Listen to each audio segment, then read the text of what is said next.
PT podcast. Still no name. If you have any name suggestions, go ahead and drop us down in the comments, and we, if we pick your name, we'll send you some swag or something out. Do something kind of cool.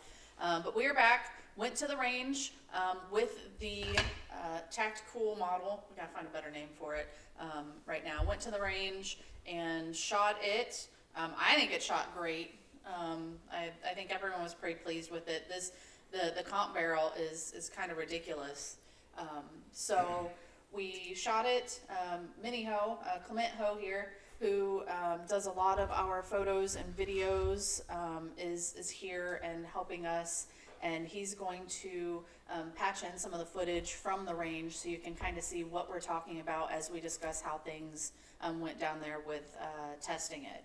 So the first video that we have here, or do we want to talk about what our thoughts were first, or we want to recap afterwards? I think we should watch it first. Yeah. All right, And let's watch the video first. This one here is 124 grain jacketed hollow points, and what we did is we've stacked it. We have the comped version of the new prototype gun, as well as a single port comp Honcho with an optic on the back. So we're going to compare the two and kind of, current Honcho owners out there really get a feel for kind of recoil and the new prototype gun. Yeah, and they're both aluminum grip. It's pretty apples to apples. Yep. Yeah, so let's check it out.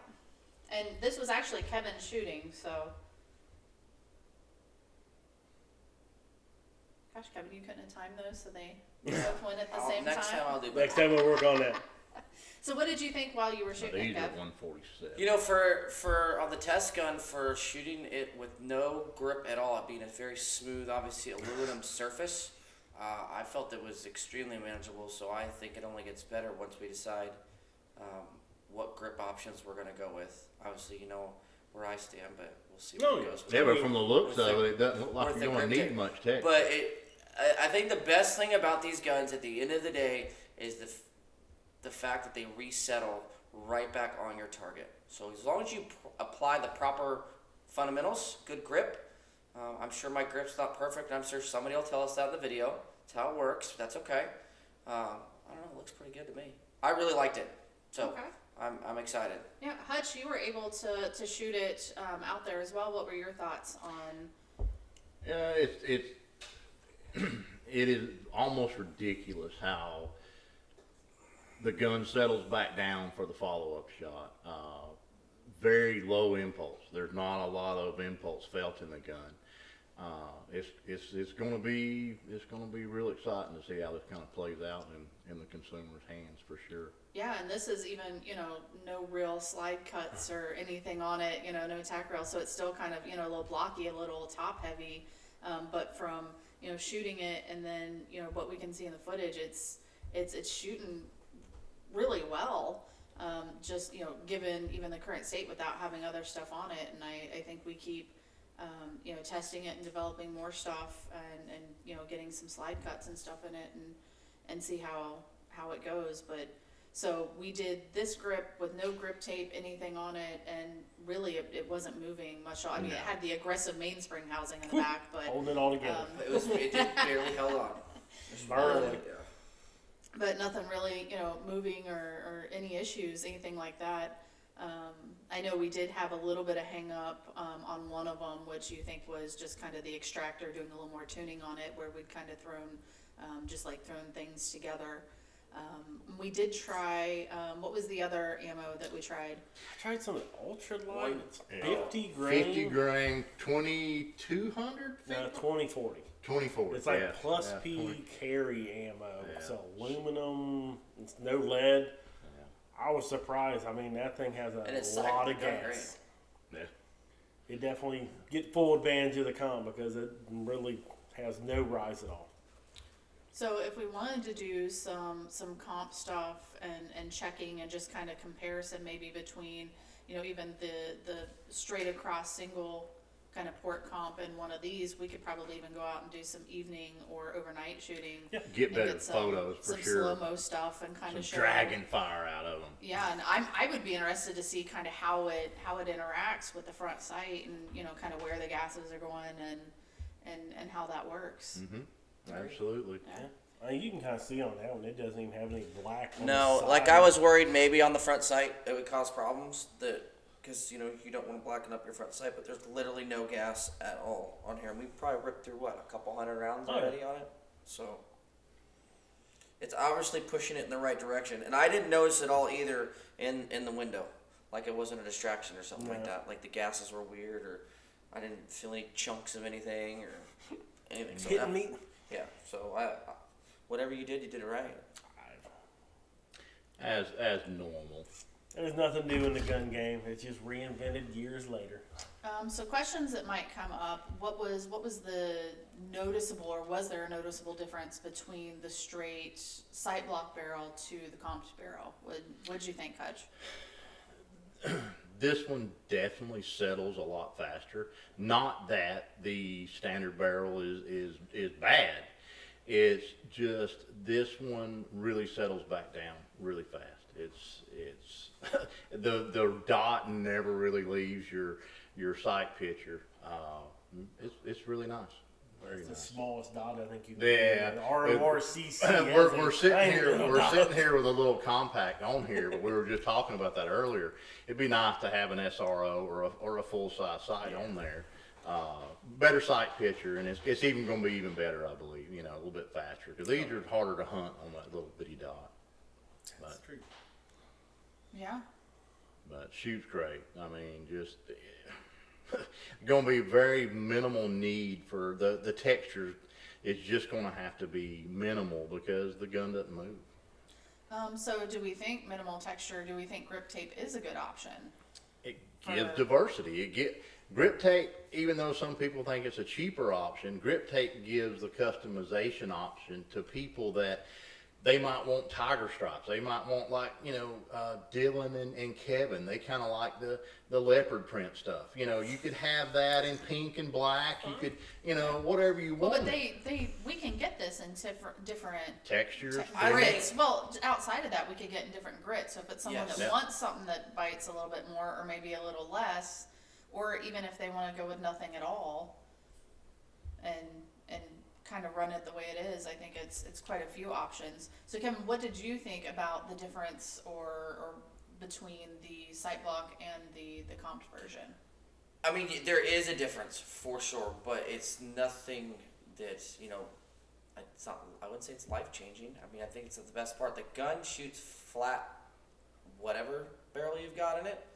The comp obviously adds another level of flatness, and like Hutch said, the biggest thing in whether you're competing with it or you're defending yourself with a firearm is staying on target, and both do that. And I think the comp gives you another edge to make it even better.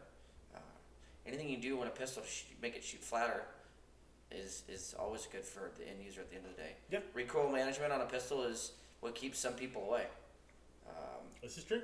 So I know it does. It has a big influence with a lot of female shooters and people that I've talked to. Just if they feel it's really hard when you don't feel like you have control of the gun, and if it's Absolutely. moving or sliding around. I know for me, especially having small hands, if I don't feel like I've really got a good grip on it, or that I can really have a lot of contact surface on it, it makes it a little bit tougher. But it's definitely better when you feel that you're got good contact surface and you're in control of the gun and a little more confident. I thought I was gonna have to do a lot of re-gripping during the test firing on that gun because it's no texture, and I don't think I really did. You don't even think about it. You don't really. You're not conscious of your grip because it's almost. I held that dot on that 6-inch circle, and it just stayed there. I mean, I definitely probably threw 1 or 2 rounds because my cadence got off, but when my cadence was a regular pace, I guess, that Yep. resettled and dinged it each time. So then you're really talking grip tape is really probably not even needed, but But yeah, Just you're that- gonna want something. oh yeah, Yeah, I mean, if you're, if someone comes in, you're sweaty hands. Sweaty hands, it's hot outside, lotion, whatever the whatever it situation. is. Yeah. Mud. Dylan's will have lotion on it. The old jerkins, huh? Yeah. He prefers that by his KY. bedside stand. You don't ever know. Anal ease. There you go.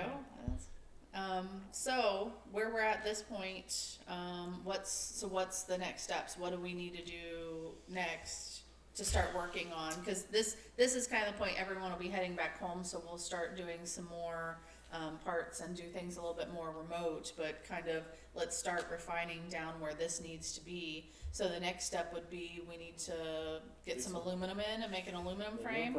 Need to figure out what we're gonna do with slide cuts. Slide cuts, yeah. The old slide Um, cuts.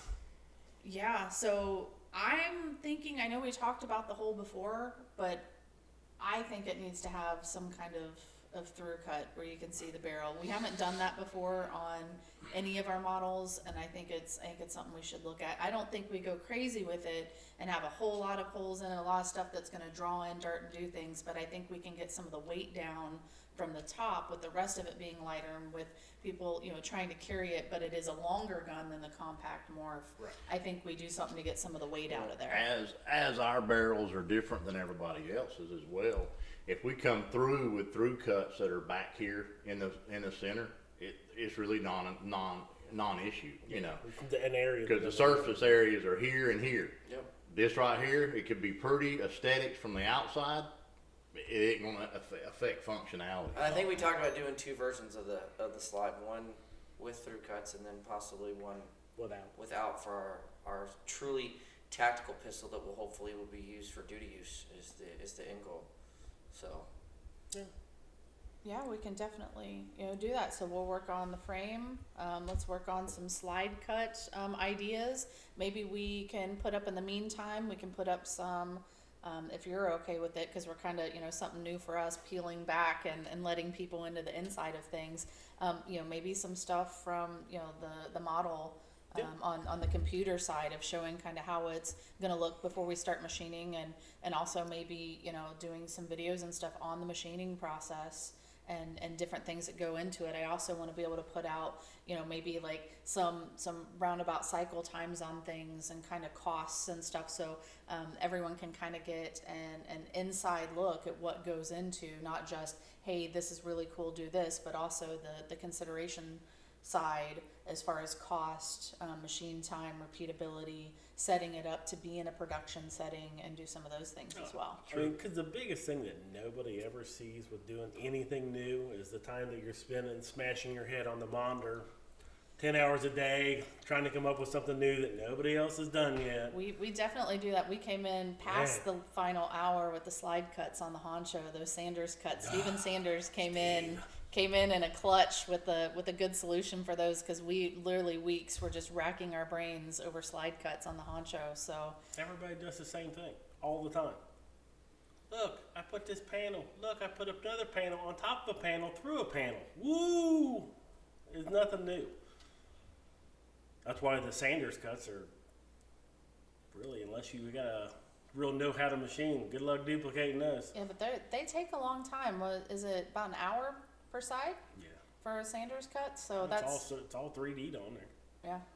So I say we do something a little bit more simple, Yes. simpler but very cool with this, so we can kind of. I also want to be able to keep the cost down, because if we're doing this as a tactical model and different law enforcement, military people, I also I like getting in people's pockets. I'm a female, so it's in my DNA, but I also want to kind of make it look really good, but also not over the top where it raises the cost. Just be affordable. Make it worth your money.